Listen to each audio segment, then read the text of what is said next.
소리 냄새도 똑같아. 앞으로 어떡하려고 해? 저런.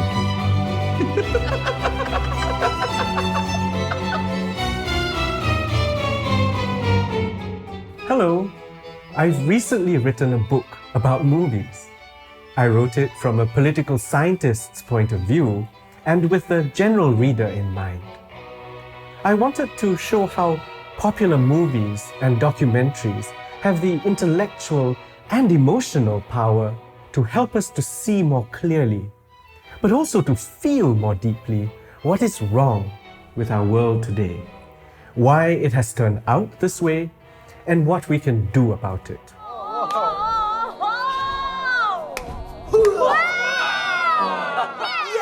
One of the many movies that I analyze in this book is Parasite, Korean director Bong Joon-ho's multi-Oscar-winning movie in 2019. Although the movie depicts a uniquely Korean society and culture, it nevertheless resonates strongly with problems that confront all of us, wherever we may be in the world, which my book argues is suffering from worsening inequalities of various kinds, producing at one end a privileged, entitled, uncaring, and exploitative elite, and at the other end, people who are left behind, in some cases so poor that they must take desperate measures just to stay afloat. In the end, though, whether we are rich or poor, we will all suffer. Just as all the characters in Parasite do, as they feed on one another destructively. Parasite portrays parts of the Korean working class as an exploited underclass of impoverished and ignored people, banished to the city's underbelly. They are depicted as grifters, cunning enough to outsmart, and at times even confidently dominate their social superiors in a world painted in the most cynical colors, quite unlike virtuous East Asian models of meritocracy, where talent and hard work are conscientiously identified and rewarded with upward mobility, prestige, and leadership positions. The world of Parasite is based on a realist view that winning can only really be the result of successful scheming, cheating, and manipulation in a world that is patently unfair. 제시카 외동딸 일리노이 시카고 과선배는 김치모 그는 이사촌. Where the rich get richer and the poor more distant from anything even remotely like an equal opportunity. This is economic Darwinism at its most grotesque. The line between exploited and exploiter, between victim and villain, is unclear. Everyone turns out to be monstrous, each one a parasite that feeds selfishly and greedily on others in this socially interdependent ecosystem in which tragedy emerges in the most unexpected and spectacular ways, with nobody really winning in the end. Parasite plays on the parallels between social and spatial verticality. The Kim family are part of an underclass that literally inhabits bug-infested basement apartments beneath upper-class homes. With no means of their own, the underclass lives parasitically off the well-to-do families upstairs. Unable to pay their telephone bills, for instance, the Kims mooch off their upstairs neighbor's Wi-Fi. They leave their windows open when there is outdoor fumigation, enduring the severe discomfort of breathing in the poisonous fumes to kill the pests in their home without paying for the service. As a metaphor for the underclass, pests are a dominant motif in the movie, repugnant and yet difficult to be rid of. So internalized is this metaphor that Chung-sook, mother of the Kim family, teases her husband kid Taek in front of their children, calling him a cockroach that scurries away whenever his superiors enter the room. 형광등 밤중에 그냥 탁 그냥 바퀴벌레들이 그냥 꽉 숨는 거. 뭔지 알지? The joke quickly turns into a quarrel and then a physical fight. The couple then reveal that they are only playfully pretending to fight. But the deep-seated resentment beneath the quality of resilience that cockroaches represent is obvious.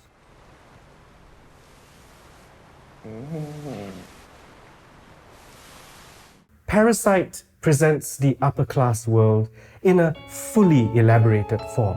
In fact, the primary site of class struggle. The wealthy and successful Park family live in a large, modern home designed by a famous architect, in stark contrast to the Kim basement home, which is subterranean, cramped, messy, and smelly. The Park home sits high-walled, elevated on a hill, bathed in sunlight, and surrounded by a beautiful garden. The many staircases and open spaces of the sophisticated interior evoke the feel of rising, reflecting the upward mobility and elevated status of the successful in Korean society. In this gracefully designed interior, people move elegantly and are moved by the spirit of creativity, all upper middle class affectations that obscure the injuries inflicted by neoliberal globalization that have made all this beauty possible. Everywhere, there are ostentatious markers of success and wealth, from the family portraiture to the insignia of achievement. Nathan, the young and virile patriarch of the Park family, is an award-winning innovator in the world of augmented reality and high-tech gaming. The industry is an example of a larger trend known as the Fourth Industrial Revolution, where data, artificial intelligence, automation, and the Internet of Things have started to disrupt the traditional economy. These disruptions have made many jobs obsolete and put many people, including those from the middle class, out of work. Reputation and public image are of great importance to the Parks, fueling their vanity and sense of entitlement. They go glamping to celebrate their little son's birthday. Their 3 dogs enjoy meticulously individualized menus. The West is a powerful signifier of high-class status.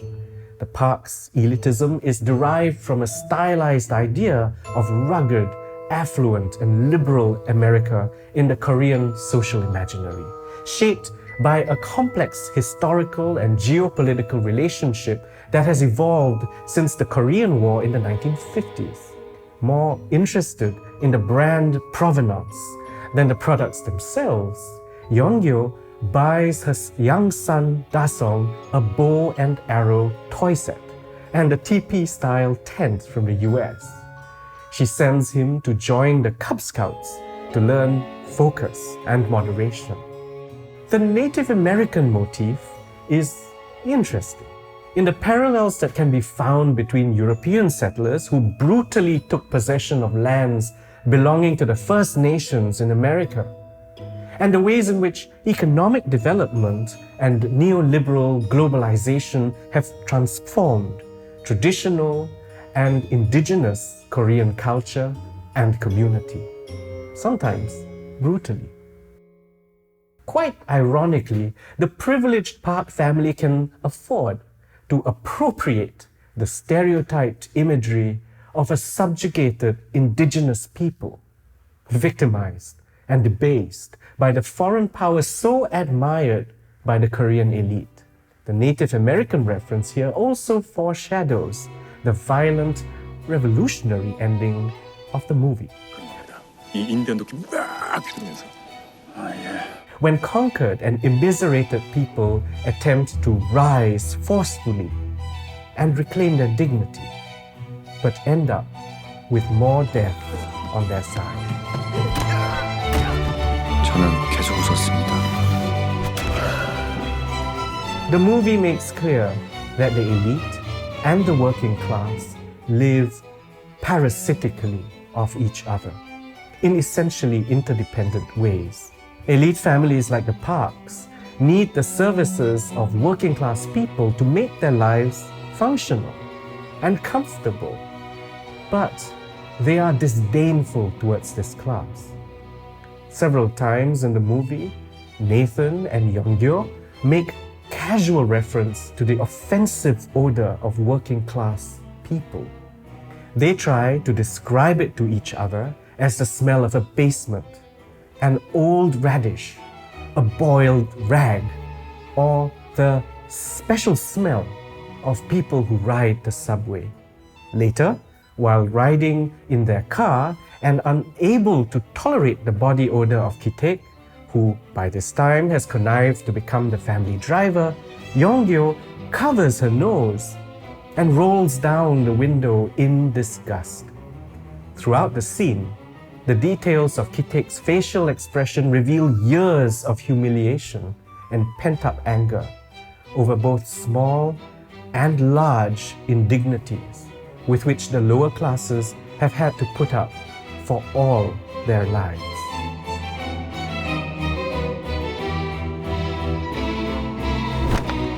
While much of the movie is about how the upper class looks down on the impoverished working class, living parasitically in their metaphorical and sometimes literal basements, the movie also offers a bleak perspective on the prospects for social mobility and meritocracy, which is commonly held up as an organizing principle of East Asian societies, among which Korea is considered the most Confucianist. Disempowered by a deeply unequal society, the Kims possess only the weapons of the weak, the little acts of resistance that, in this case, include seduction, flattery, adaptability, strategic thinking, deceptiveness, and superior acting skills.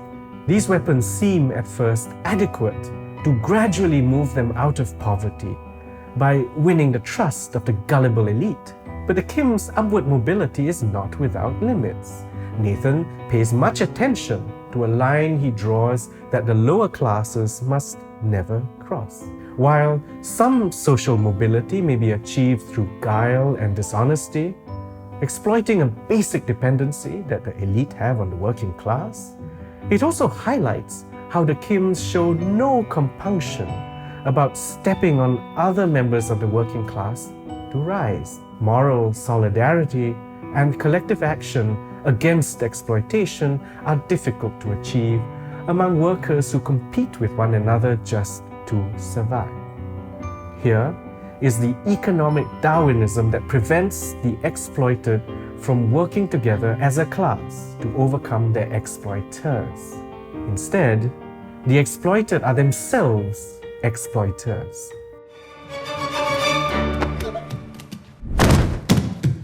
고기 속까지 다 익힌 거다, 그지? 미디움 웰던. The storm is one of the most symbolically important moments in the movie.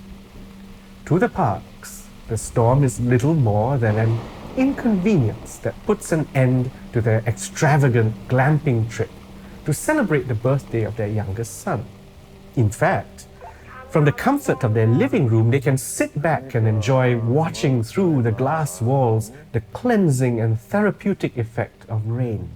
For the Kims and other poor families in their neighborhood, the torrential rains flood their basement apartments with sewage, destroying most of what little they possess. The struggle to bail out the water from their home is futile.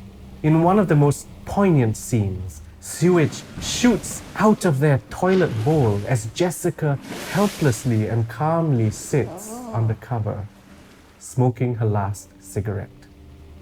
In the aftermath, the poor families gather in a community shelter, their homes and possessions severely damaged.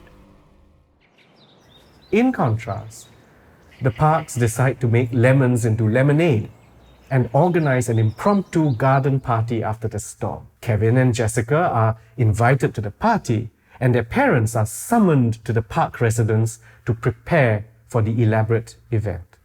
As Jong-suk single-handedly labors to set up the garden furniture, Nathan tells her to do it quietly, as his little boy is still asleep. Whether it is the Asian financial crisis of 1997 or the global financial crisis in 2008 or the COVID-19 pandemic that broke out shortly after the movie's release, crisis affects the different classes in profoundly different ways. The climax of the movie occurs during the party, which is organized to celebrate Da-song's birthday. It is also designed to help him recover from his trauma of seeing a ghost. They ask Jessica to bring in the birthday cake and then have Nathan and Taek, dressed as bad Native Americans, jump out of the bushes and pretend to attack her. This will create an opportunity for Da-song, who is dressed as a good Native American, to rescue her, save the day, and advance through a rite of passage into normal life. However, the plan is completely disrupted by the emergence of Geun-se, a man who has been hiding for about 4 years in the park's secret bunker below the basement, unbeknownst to anyone other than his wife Moon Kwang, the replaced housekeeper. Geun-se knocks Kevin unconscious, kills Jessica just as she is bringing in the cake, and then attempts to kill Jong-suk, who narrowly escapes death by stabbing Geun-se with a meat skewer. In his dying moments, he salutes Nathan, exclaiming, "Respect!" But Nathan simply pushes him aside to retrieve his car keys trapped under his dying body. Taek is triggered when he notices Nathan covering his nose in disgust at Geun-se's smell and stabs him to death, escaping into the secret basement where he remains hidden from everyone.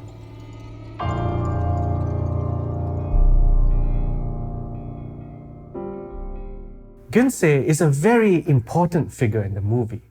He was a failed businessman who fell into deep indebtedness and did not qualify for the national pension.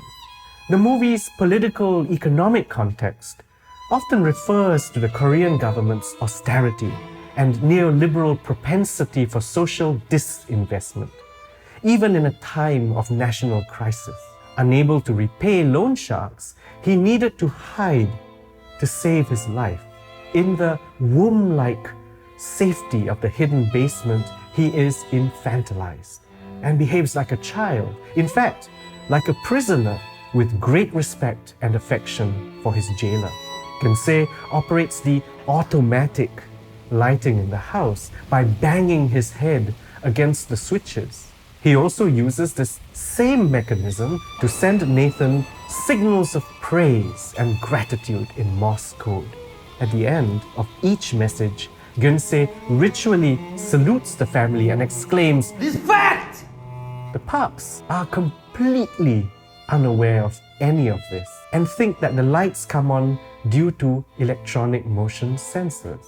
The ideology of respecting superiors and their sense of entitlement becomes so ingrained in the material world of the upper class that they hardly notice the extent of labor that goes into making their lives comfortable.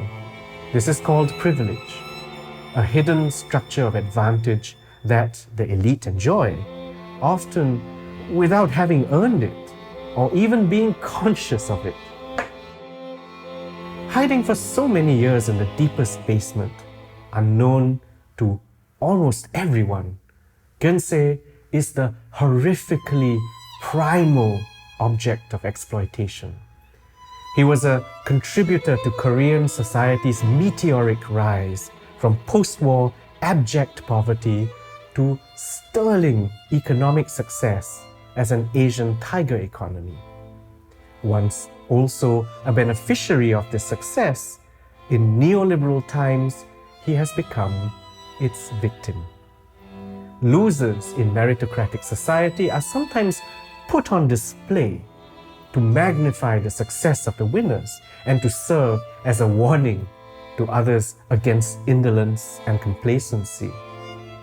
But losers whose visible presence assaults the legitimacy of meritocracy by showing up its injustice and inhumanity are instead repressed, hidden away in the unconscious parts of society so that it can get on with neoliberal life, pretending to others and to themselves that nothing is wrong.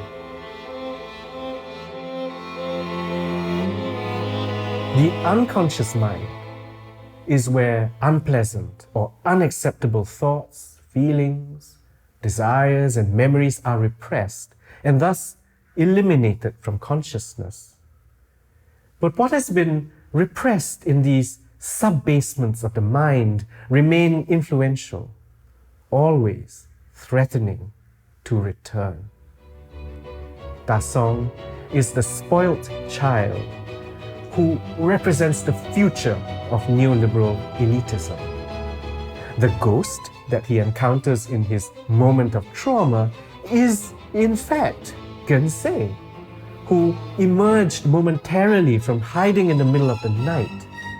The casualties and cruelty of neoliberalism, repressed into the unconscious of the wealthy, successful, and powerful elite, continue to haunt their affluent and comfortable world. And at some tipping point, they might return violently. And so Gensei, who stands for an exploitative society's unconscionable yet forgotten guilt and shame, emerges violently from the hidden basement of society's consciousness and takes revenge of the most gruesome kind. They say a ghost in the house brings wealth, the Parks tell themselves. But this superstition, the soothing neoliberal ideology, comes to a shattering conclusion. And yet, the movie ends with Kiwoo dreaming about achieving wealth and success in his society, buying the Park's house and releasing his father from the secret basement where he continues to hide. The fantasy of neoliberalism, that all that matters is that one should do whatever it takes to become rich in and through the system, is still powerful and ultimately unshatterable.